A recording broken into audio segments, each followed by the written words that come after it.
Protein, protein, protein. If you came here hoping that I'd stop talking about protein, this isn't that video. You thought we were done talking about this stuff? Think again, suckers.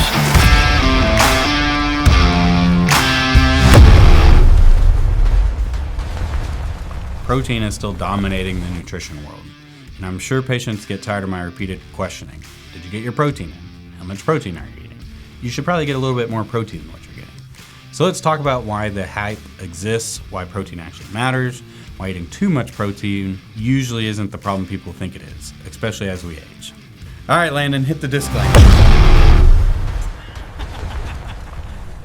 Protein isn't trendy, it's foundational. If you strip away all the noise in health, supplements, peptides, hormones, biohacks, protein still sits at the base of the pyramid, and yet it's still one of the most underconsumed nutrients in adults.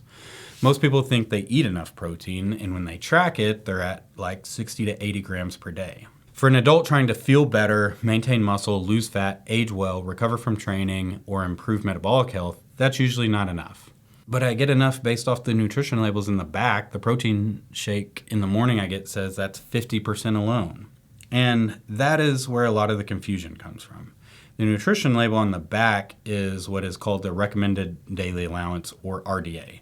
The RDA for protein was designed to prevent deficiency, avoid muscle wasting, and keep people alive. It was not designed for athletic performance, metabolic health, fat loss, aging well, or body recomposition.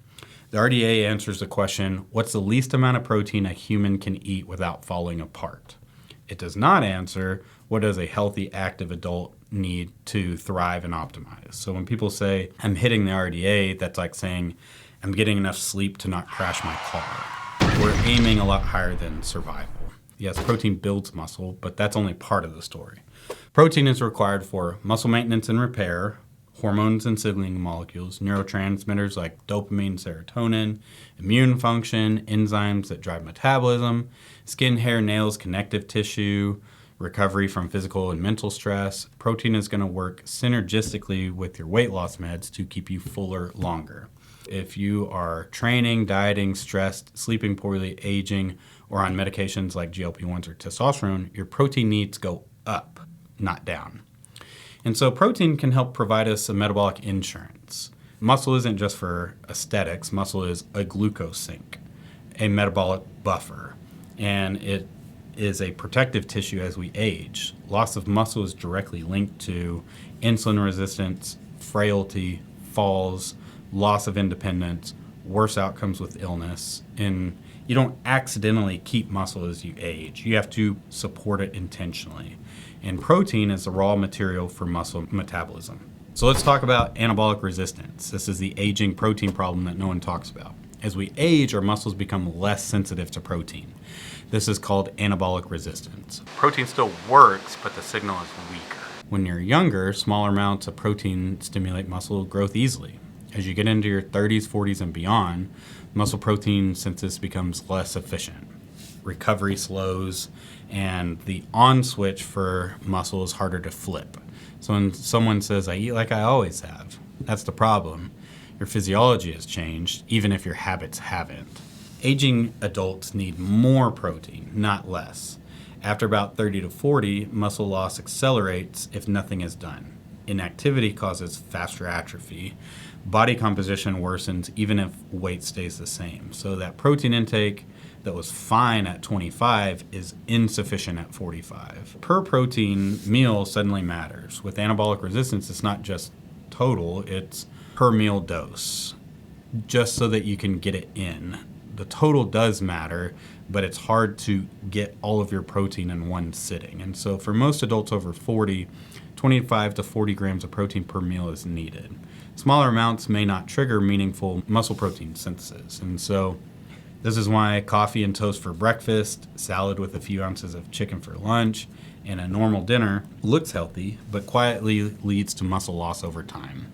Just another quick disclaimer that I've come across a few things, but collagen does not count as your protein intake. And this part surprised a lot of people. Collagen supplements are not complete proteins. They lack essential amino acids. They're very low in leucine.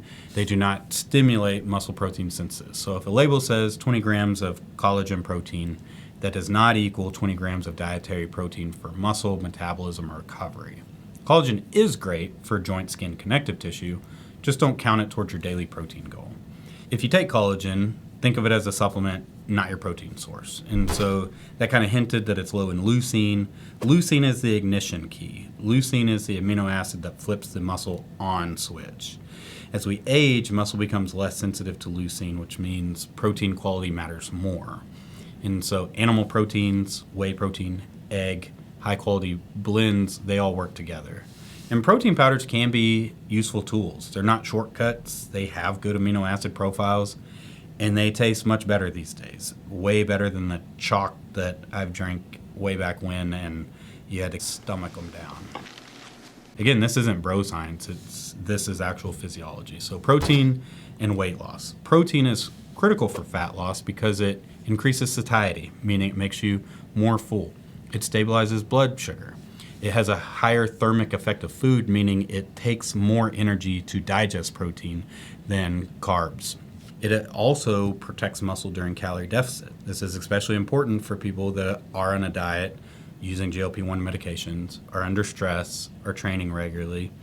And weight loss without enough protein often means muscle loss, not just fat loss. So can you overeat protein? In healthy individuals, higher protein intake does not damage your kidneys. It does not harm the liver. It does not weaken bones. These concerns apply to people with advanced kidney disease, not the average adult.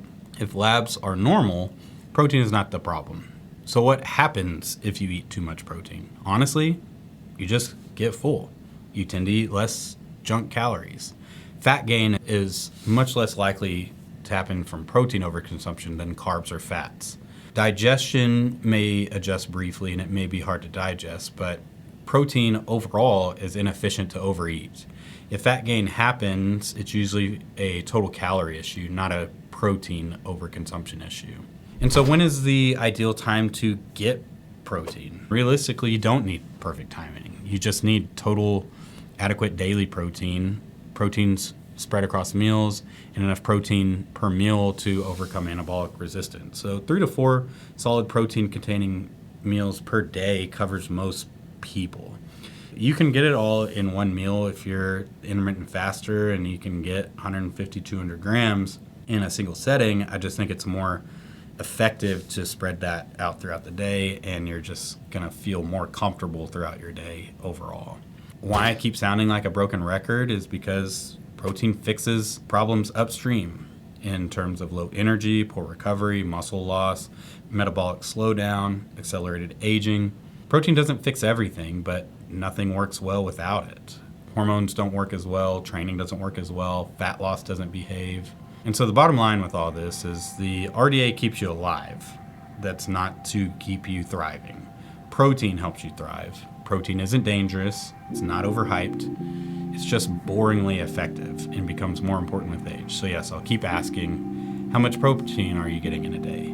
Because it still matters.